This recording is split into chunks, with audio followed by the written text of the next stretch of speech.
What's up, guys? Cipher Pol 808 back again, and we're here for some more One Piece action. Today, we've got my live reaction to chapter 1062 entitled Adventures in the Land of Science. All right, let's go find out what this VegaPUNK's all about. All right, starting off, all right, cover page. It says Germa Double Six's Cold Blooded Voyage, Volume 20. Meanwhile, in Chocolate Town on Cacao Island. All right, so everything is just like completely melted over there. Looks like oven's been through. But anyways, let's get right back into this chapter. Are we going to get more about VegaPUNK? Is this really VegaPUNK? Is VegaPUNK going to recognize anything from the Thousand Sunny? Maybe that Frankie kind of took when he was on Baltimore. So let's see. All right, it says a bewildering development. So starting off, okay, we're going right back to where we saw the chapter kind of end off last time with VegaPUNK in this giant mechanical suit, kind of holding the Thousand Sunny. And it says, what a fracas. And they're like, the VegaPUNK, Vega. Everyone's like, wait, what? VegaPUNK? So I think they were expecting kind of like we were some old, like egg-headed dude, but we get this young chick. And it says, okay, we got Frankie over there. His eyes are all big. And he's like, VegaPUNK, you're my idol. You're like my role model. And we see him. He's over there next panel. He's all cheering. We got Brooke over there cheering. Sanji, of course, he's all in love when he sees VegaPUNK and what she looks like. It says, I killed 2 years in your hometown, Baltimore. Yep, so just like I was saying. And it says, after going through your lab, there was still a lot of stuff I didn't get a chance to look into. So a lot of tech that Frankie saw. So imagine, if that was an abandoned lab of VegaPUNKs, from long ago, imagine how much more crazy futuristic stuff like the Seraphims and, whatever else VegaPUNK's been working up. And he's like, it's the giant mech of my dreams. And then, okay, we see Usopp over there. He's freaking out.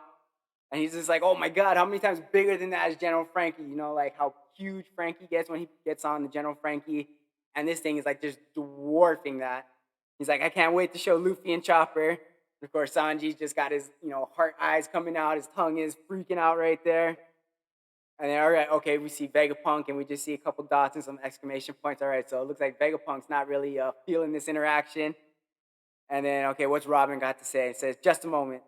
This is the first I've heard of VegaPUNK being a woman. All right, so Robin coming to regulate. She's like, wait, nah, VegaPUNK's a man. And says, and she looks far too young. VegaPUNK has been active for many years. All right, so what do you guys think? Is this truly VegaPUNK? I mean, if this is a land that's supposed to be 500 years in advance, it would make sense that they might have some type of technology that helps keep them young or give them like a youthful appearance. And it definitely wouldn't be something that'd be available to the public. That would be something the Gorosei and the Tenryubito would want to keep under lock and key. And then what do we got? And it says, okay, naturally, who said this was the main Stella body? You're looking at Punk 02, VegaPUNK. Okay, what the hell? VegaPUNK Lilith. All right, so this isn't VegaPUNK. This is I don't know. Okay, it says, in any case, we always run through our research funds in a jiffy. So we'll allow you to skedaddle if you just relinquish your valuables. All right, so she's shaking down pirates for more money to do more research. But she says, naturally, who said this was the main Stella body? All right, so what does that mean, the main Stella body? Is this going to go to the old man that we're all thinking of as, the actual VegaPUNK? And then, okay, what do we got? Okay, so we see Nami. And then says, what? These waters are chilly enough without you being cold, too. And he's like, you just fished us out and rescued us. And then, okay, VegaPUNK snaps back. He's like, are you deaf? This isn't a rescue. This is a shakedown. All right. And then what do we got underneath? All right, it says, trespassing on these waters is nigh impossible. Resist and they will sink you without question. All right, so I'm guessing these are more of VegaPUNK's kind of mechanical / animal creations. We saw like, normal sized animals when Frankie was kind of on Baltimore, maybe not necessarily normal, but you know what I mean? But now we're seeing these massive, like the mech shark we had the last chapter and whatever these big ass things underneath the water are looking up right now. And okay, what in the hell? This next panel is crazy. It looks like a giraffe and a bear and just, oh my God, like a lion, like a sea king lion and a sea king bear. And it says, take a gander at these weaponized sea beasts. And you just, like I said, these things are just massive. Like as big as this, mecha suit is that's holding the Thousand Sunny in their hands right now. All of these creatures around them are just kind of dwarfing the size of the ship and the mech. So it's pretty nuts right now. And then, of course, Frankie is just like losing his shit right now. He's loving. He's like, weaponized sea beasts? He's like, yeah, but my fear is overwhelming my awe. And then we see Usopp. He's just like, oh my god, what the hell's going on with all these big ass sea creatures around us? And then we see Zoro kind of looking on, just huh. And then we see, of course, we see Brooke and Nami. They're just like, oh my god, we're gonna die, we're gonna die. And then okay, all right. So VegaPUNK looks like he's getting a transmission and says, okay, Lilith, what are you doing? Why do you always insist on looting? Have some pride as a scientist. All right, so is this the main VegaPUNK kind of snapping at Lilith? Is this VegaPUNK's daughter? What's going on? And then she's like, they're the Straw Hat Pirates. Newly dubbed Emperor crew are not going to meekly surrender. Precisely, they must have a ship of treasure stash. All right, so VegaPUNK, already knows who they are. It's like, oh, this is the new Emperor of the Sea. So they got to have some, cash kind of stashed on them somewhere. And it says, even so, you made a foolish blunder. Blunder, I have them surrounded. It says, don't underestimate. Look at that swordsman. All right, so whoever is talking to them can clearly, either through one of these, weaponized animals or something, can see what's going on. So they're like, look at Zoro, look at the swordsman. And then what do we got right here? Okay, so that's Pirate Hunter Zoro's bounty's 1.1 billion. See how calm he is? He knows you're in range for him and to end you in an instant. All right, so Zoro's getting ready, just like, all right, you're not a friend, you're not rescuing us, you're trying to shake us down. Just getting ready to slice. All right, yep, and we see Zoro, he's getting ready to draw a sword. And he's like, the same goes for Devil Child, Nico, Robin back there. All right, so Robin getting ready, she's like in her pose, getting ready to tear apart VegaPUNK. But what can you do against all these sea beasts? All right, don't worry about that. It says the strong can appraise their prey and prioritize the most essential targets. All right, and again, we see Frankie and Sanji, they're still kind of just in awe of VegaPUNK, or I should say Lilith VegaPUNK, for different reasons. Sanji because of how beautiful she looks, and then Frankie because he's just seeing the fruit of all their labors, all the work that they've done, the crazy science that went into being able to, produce these big ass sea creatures that they're able to control. And it says, those imbeciles around them lulled me into a false sense of security. Confounded, I was careless. All right, so VegaPUNK's like, damn it, I was careless. I got lulled into a false sense of security. And then, all right, Zoro, next panel, he's like, hey, VegaPUNK. He's like, there's something I want from you, so you better play nice. God, all right, what does Zoro want from VegaPUNK? It says, no matter, bring them here. I have an interest in that. Okay, who the hell is this? Looking like Daft Punk over here. It says Logic, Punk 01, Dr. VegaPUNK Shaka. It says, okay, it says the old man in the notes. It says, the voice that was being used is a real old man voice. All right, okay, now we're going back to Luffy's group over there, kind of on the island, on Egghead Island or whatever. It says, so you've been here before. And Bonney, okay, so this kind of maybe elaborates, why Akainu kind of, recognized Bonney all that time back when, Blackbeard captured her and then kind of left her as Akainu was approaching. And what she got to say is like, yeah, when I was a kid, it was still a pretty run-of-the-mill lab at the time, though. And then like, all right, so why'd you come back? So, okay, so they probably have no idea of the connection that Bonney, has with Kuma, what, they saw what happened to Kuma as far as him being turned into the pacifista, but obviously, they don't know really any of Kuma's history other than maybe his connection to the world, or not world government, but to the Revolutionary Army, but specifically what relationships and, familial ties that Kuma had, they're probably not aware of that. And he's like, I'm here for answers. I'll have that bastard's life if I don't like what I hear. All right. Bonney is pissed right now. He says, VegaPUNK's the one who turned my dad into a cyborg. And they're like, oh my God, that's awesome. But, it's not clicking to them who that cyborg is right now. And then she's like, no, he's completely lost his sense of self. He doesn't even know who he is anymore. He's nothing but a living weapon. All right, so, she saw exactly what Kuma had become when she broke into the Reverie and she went into, the Holy Land, the holy part where the celestial dragons live. They were literally renting Kuma out to ride around, as a former Shishibukai and everything like that. So, Bonney, Kuma's her dad. You just pissed off Jewelry Bonney. You turned her father into a cyborg. You also turned, the Revolutionary Army's comrade, Dragon's comrade, Sabo's comrade, every one of those revolutionary commanders. You turned their friend into a cyborg. Like, but at the same time, you allowed that cyborg to defend the Thousand Sunny. So what the hell is going on with Vegapunk? There's got to be more to him than just being like some dog of the Navy and scientist or whatever. Even if it's a top scientist, there's got to be more to Vegapunk. And then we see Jimbei. He's like, oh my god, that's unforgivable. And then we see Luffy. He's like, oh, now it's kind of settling into him. He's like, oh, sorry, Bogey. And she's like, it's Bonney, damn it. Bonney, my bad. All right, and then we're going, okay, what do we got in this next? Okay, we see Chopper, and whatever he's seen, he's just like, he's loving it. He's looking on. His face is all happy looking. We see Luffy. He's like running up. He's got the stars in his eyes. He's like, let's track down some grub. And then, what's Bonney got to say? He's like, oh, yeah, I forgot to mention that I ran into Sabo. Oh, damn. Okay, so mentioning Sabo to Luffy. All right, is she aware of the headline? Was she around? Did she see some, whatever transpired? Whatever, I can spill the beans later. All right, what the hell's going on over?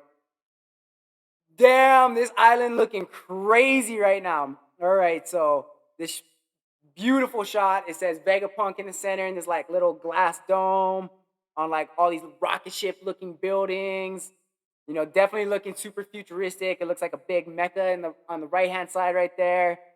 Like a weird dragon, but with like eyeballs of a snail coming out of the top of his head, in addition to its normal eyes and like horns. Yeah, man, this is looking crazy. 500 years into the future, definitely looking like it. All right.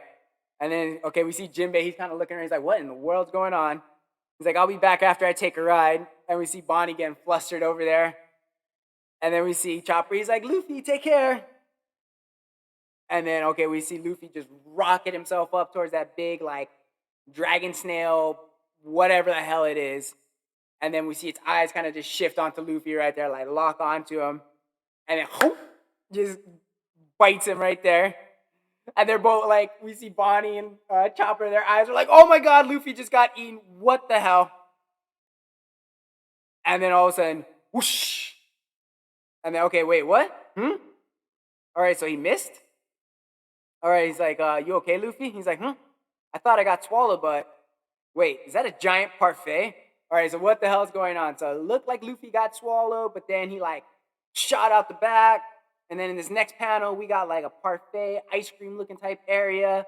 Like there's cookies and fruits too. Look at all that cream. So looking like almost like Totland over there in this next panel. And then, of course, we see Luffy and Bonney. The second they see something that resembles food, all of them are gluttons, and they just start launching themselves at it. And they're like, itadakimasu, jumping in. And they're like, hold it, you guys. Why would they leave food lying around? This has to be a trap. So Jimbei, of course, being the voice of reason, trying to sound out over their stomachs, that's guiding them right now. And then all of a sudden we just see them land on their places and just slide across. All right, what the hell? Oh, is it like a hologram? Is that what we're seeing? Is that why it looked like Luffy got eaten but then just shot right through it? And then, of course, the next 3 panels, we see Luffy and we see Bonney and Chopper. Their faces are all like, huh? What's going on? And then even Jimbei is like, oh, wait, what? And then, of course, they're all like, wait, what the? We went right through it. How? Okay, so it's got to be like some type of hologram or something because they're looking at it and they're like trying to eat it right now and it's just going right through it. And they're like, okay, wait. Oh, crap. Did we not earlier or did we die earlier and not notice it? They're like, wait, are we ghosts? This reminds me of like, like how high when they're running around. He's like, are we ghosts? Oh, nope, we're still alive. And he's like, there's no way we're ghosts. I've seen one before, but this parfait must be a hologram. Hold it. And looking like fucking Luffy looking like he's going Super Saiyan in the next panel. He's like, wait, what? Freaking out. He's like, what the hell? That ticks me off. And then, so we got Bonney. She's just kind of explaining to Luffy exactly what a hologram is. And he's pissed. He's like, it's just an image. And then, so now he starts looking back up at the big space monster and the big robot. He's like, oh, so that's why I went right through it. He's like, giant Jimbei says the robot must be one too. And then what do we got next? All right, so Chopper, he's like, oh, hey, what are all these buttons for on this thing? They have pictures of food on them. So is this like some type of, big vending machine or what's going on? And then, next panel, we got Jimbei. He's like, oh, that reminds me. Why aren't the seas around here, this island, freezing? You'd expect this place to have a similar climate, but And okay, what the hell? We got this giant person walking up on them. And it says, actually, this is a winter island, but the environment is set to tropical mode in here. So maybe it's got like a big dome on it in which they're able to kind of control the weather in it. It says, with my island Aircon invention, you can specify and regulate the temperature of an area right down to the soil. And they're like, oh my God, it's as big as Kaido. This thing's just walking up on him right now. We see Luffy's getting ready to throw down with it. And we see Chopper's just kind of like, oh, this thing is massive. He's like, wait, you're a hologram too, right? And then I was like, okay, we see Luffy, he goes to punch it to see what happens. And it looks like it punches him back right there. And it's like, take this, pow. And he's like, ow, I'm sorry, ah. And you see him go flying back into that vending machine looking thing. And okay, something, when he hits it, something drops down and it looks like something's like getting spread on it. And then all of a sudden, poof. Oh, it's like a whole meal is kind of being downloaded right there, like a burger. We got some veggie cola. Looks like some fries are dropping in right there.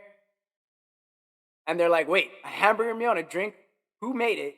And they're like, oh my God, it's real. We can touch it. They're like, yes, we can eat finally. And they just start stuffing their face. They're like, oh my God, it's so good. And then, okay, now they start going through the menu. They're like, oh, what else is on here? They're like steak, tonkatsu, cotton candy, cake, ramen. Okay, it looks like pretty much everything they could want seems to be available or is programmed into this vending machine right here. It says, well, at least you're apprentice, or at least you appreciate my work. That's the unmanned cooking device. All right, but this, whatever this air thing is, still looks pretty pissed off. It says it can turn raw ingredients into one of 500 unique dishes in under a minute. The make do with what you've got mode is the best. It's like, all right, but what does she got to say? It says, but I can't be too happy since the lack of competent engineers means that this bucket of bullets can be mass produced. It's following blueprints that damn hard. All right, so this thing is just pissed off. It's like, it really pisses me off. And the island Aragon is in the same damn boat. Its sensors can monitor living creatures, and it would tame the weather if we just had a bit more money. All right, so everything seems to be kind of like, oh, it's super futuristic, but it's not quite doing exactly what we wanted it to do. It's like right there, and we're like right here, and this is where they're aiming to be. So they just really, and then they're like, wait, she punched a hologram? She punched the big ass dinosaur, that Luffy went flying through right there. All right, what the hell's going on? And they're like, of course, my photonic gloves make it possible to physically interact with light. Oh, okay, we got a way to counteract Kizaru right there. A photonic glove that makes it physically or makes it physically possible to interact with light right there. So good for taking on a glint fruit user like Kizaru. It says perception shapes your sense of reality, but touching a projected object turns that on its head, doesn't it? And we see Luffy, he's just like, so that girl's not real, wait. He's like, I don't really understand what's going on, but I got food right now, so I'm just stuffing my face. It says, debates on what makes something real are as old as time. It's something you have to decide for yourself, but consider the matter settled. So, just what are you? We see even Jimbei's over there getting a bite to eat right there. He's like, so what the hell are you? He's like, me? Just your resident scientific genius for hire. Wait, get the what? No, wait. This is VegaPUNK right here. Dr. VegaPUNK. What?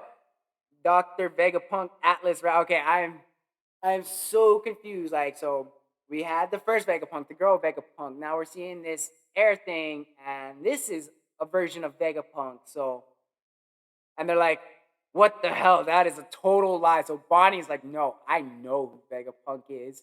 Like, that is a lie right there. And then we see Chopper and Luffy. They're like, huh? You're VegaPUNK? What the hell? And he's like, Kobe told me about it. And then, okay, we're flashing to the new world right now. We got a world government ship, so who's going to be on this? And they're like, so what now? And we see the world government flag flying in the wind. Oh, we got CP0. So this is, looks like we got Kaku, we got Lucci, and looks like Stussy. He says, just keep listening, Lucci. VegaPUNK is technically still a single individual. Okay, we're getting the breakdown of why VegaPUNK's in so many different places. It says, VegaPUNK is technically still a single individual, but his genius is second only to his busyness when there's not enough time. So did he like clone himself or something? It says, they say you're as busy as a beaver, right? well, imagine if there were more than one beaver. That was his grand idea to split up into 6 people. So, okay, wait a minute. So we have someone who's able to split up into 6 people.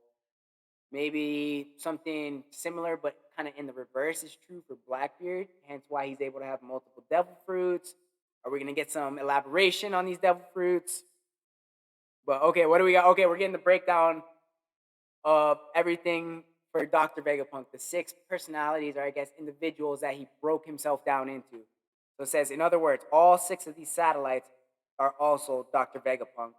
Okay, so maybe Vegapunk is that old man, but at the same time, we were right when we said no, that the girl is Vegapunk, and apparently we're true. It says, okay, we have desire, wrath, wisdom, flair, evil, and logic. And their names are Yoke, Atlas, Pythagoras, Edison, Lilith, and Shaka. It says Atlas is 05 here in the raw, but her dress says 6. So, okay, so gotta wait for the official to see exactly which number that is. And he's like, and I'm the weird one for thinking. So Lucci's like, wait, I'm the weird one for thinking that's possible. He's like, geniuses are such a pain. Oh, damn. Okay, we got one of the it's not Kuma, but it's one of the pacifistas right there, kind of sitting next to them. In short, our assignment is to return this problem child back to Egghead.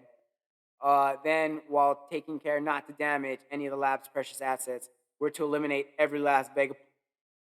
Okay, okay, what the hell is going on? So they're taking this broken Kuma back to Egghead Island, but they're also there to assassinate all the Vegapunks. So did the Gorosei realize like Vegapunk isn't 100% on their side, or has been doing certain things in order to kind of help facilitate the Revolutionary Army in their pursuits? Like what's going on? It says Cipher Pol, Aegis Zero, Mass Assassins, Kaku, Lucci, and Stussy. All right. And then, okay, we're going back to Lucci right now. It says, so we're meant to kill the single most useful man in the world. I wonder if this has something to do with the recent Lelouch incident. All right. So they've obviously heard about Lelouch, but maybe they don't know exactly what went down or why this is entailing them to go and kill Vegapunk, the person that's giving them this big scientific advantage over all the pirates and revolutionaries. So it seems strange that the world government would want to kill their top scientists. It says, someone with instincts like yours should know better than to ask questions. And then it says, agreed, don't get us in any hot water, Lucci. It says, a calculated plan. Okay. All right, guys. So why the hell is CP0 out to assassinate Vegapunk?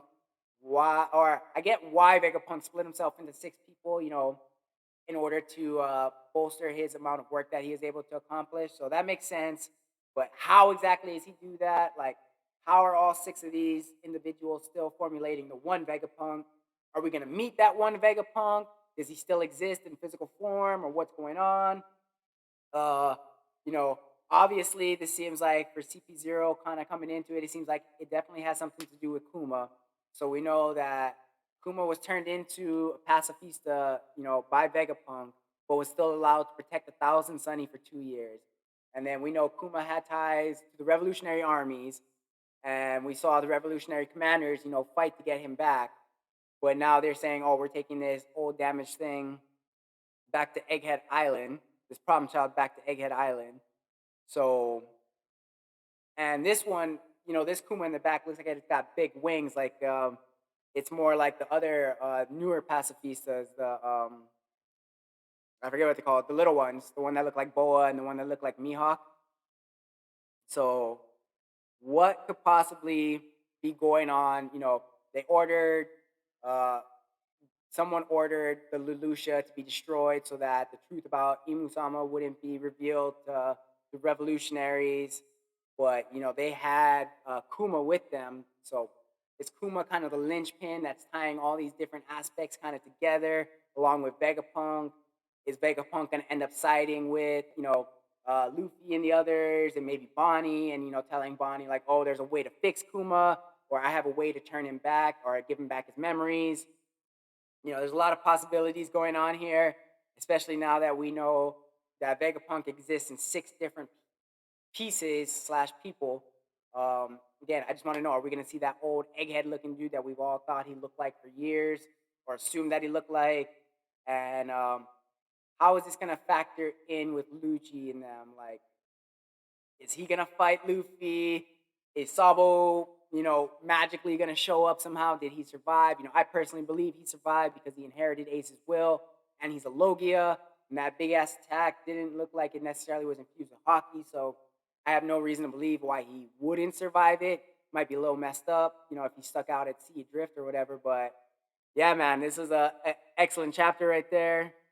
I can't wait to see kind of where we're going from here. I can't wait to see kind of that first clash between CP0 and the Strawhats. And, we're going to get a Straw Hat, VegaPUNK team up to kind of take out Cipher Pol. Let me know what you guys think about it down in the comment section. Let me know if I missed anything. Do me a favor, if you aren't subscribed to the channel, hit that subscribe button, as well as the bell icon to be notified of any future videos. But thanks for stopping by and have a wonderful day.